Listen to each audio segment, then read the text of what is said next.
বলবেন নেপাল থেকে শিক্ষা নিন, 50,000 নিয়োগ দিন।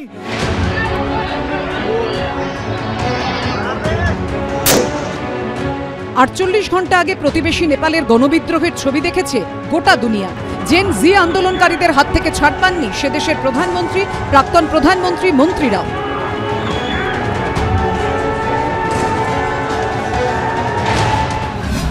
বৃহস্পতিবার সেই প্রসঙ্গ উঠে এলো 2022-এর টেট পাস চাকরি প্রার্থীদের আন্দোলনে।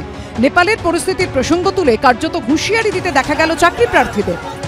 মাননীয় মুখ্যমন্ত্রী এটাই বলবেন, নেপাল থেকে শিক্ষা নিন, 50,000 নিয়োগ দিন।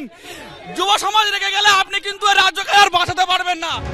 নেপালে ওলি সরকারের বিরুদ্ধে দুর্নীতি, স্বজন পোষণের পুঞ্জীভূত ক্ষোভই বেরিয়ে এসেছিল মঙ্গলবার। আর এদিন কলকাতায় টেট পাস চাকরি প্রার্থীদের আন্দোলনে উঠল দুর্নীতির প্রসঙ্গ, উঠল স্বজন পোষণের প্রসঙ্গ। আন্তর্জাতিক পরিস্থিতি দেখেছেন আপনারা, স্বজন পোষণ, দুর্নীতি আর বেকারত্ব এই রাজ্যে প্রাসঙ্গিক। তিনটি কারণে নেপালে কিন্তু এত বড় একটা আন্দোলনের মাধ্যমে, গণ আন্দোলনের মাধ্যমে সরকার উৎখাত হলো।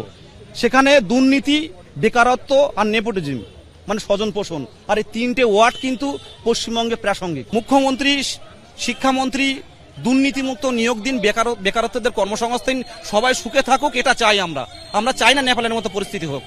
এই স্লোগান হুঁশিয়ারি নিয়েই শুরু হয়েছে রাজনৈতিক চাপানুতোর।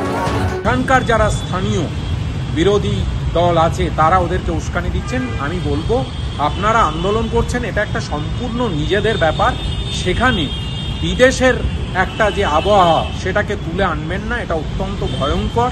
কারণ সবার আগে দেশ, সবার আগে রাজ্য, সবার আগে মাতৃভূমি। 50,000 শূন্যপদে নিয়োগের দাবিতে এদিন 2022-এর টেট উত্তীর্ণদের বিক্ষোভ আছড়ে পড়ে বিধানসভা চত্বরে। শিক্ষাশ্রী, কন্যাশ্রী সমস্ত কিছু আছে, তাহলে এবার আমাদের জন্য চিতাশ্রী আমি একটা প্রকল্প চালু করে আমাদের মৃত্যু দিন, না হলে আমাদের 50,000 শূন্যপদে নিয়োগ চাই আমরা। এসপ্ল্যানেড মেট্রোর গ্রিন লাইনের স্টেশন থেকে বেরিয়ে চাকরি প্রার্থীরা বিক্ষোভ দেখাতে গেলেই প্রথমে বাধা দেয় পুলিশ, কিন্তু সেখান থেকে আন্দোলনকারীরা বিধানসভার দিকে দৌড়তে শুরু করেন। মমতা বন্দ্যোপাধ্যায় একাই ফাঁসবে এই রাজ্যটা একাই ফাঁসবে, শান্তি সৃষ্টি করছে মমতা বন্দ্যোপাধ্যায়ের এই পুলিশ। বিধানসভার 2 নম্বর গেটের সামনে বসে পড়েন টেট পাস চাকরি প্রার্থীরা। এরপর শুরু হয় ধরপাকড়, টেনে হিঁচড়ে কখনো চেংদোলা করে আন্দোলনকারীদের তুলে দেয় পুলিশ, কোথাও পুলিশের পা ধরে কেঁদে ফেলেন চাকরি প্রার্থীরা। পুলিশ অত্যাচার করেছে, আমি এর নিন্দা করি এবং প্রতিবাদ করি। আমি বিধানসভায় থাকলে আমি ওদের সঙ্গ নিয়ে পুলিশকে প্রতিবাদ করতাম। এই একটা 50,000 51,000 ভ্যাকেন্সি বলে খাইয়ে দেওয়া হচ্ছে, এইটার কোনো মানে নেই। জেলা স্তরে ভ্যাকেন্সি নির্ণয়ের কাজ প্রায় শেষ, খুব শীঘ্র এটা নিয়ে নোটিফিকেশন হবে। এই আন্দোলনে এখন আর কোনো যৌক্তিকতা আছে বলে আমার অন্তত মনে হচ্ছে। সব মিলিয়ে ধুমধুমার পরিস্থিতি। সুকান্ত মুখোপাধ্যায়, আবির দত্ত ও সৌমিত্র রায়ের রিপোর্ট, এবিপি আনন্দ।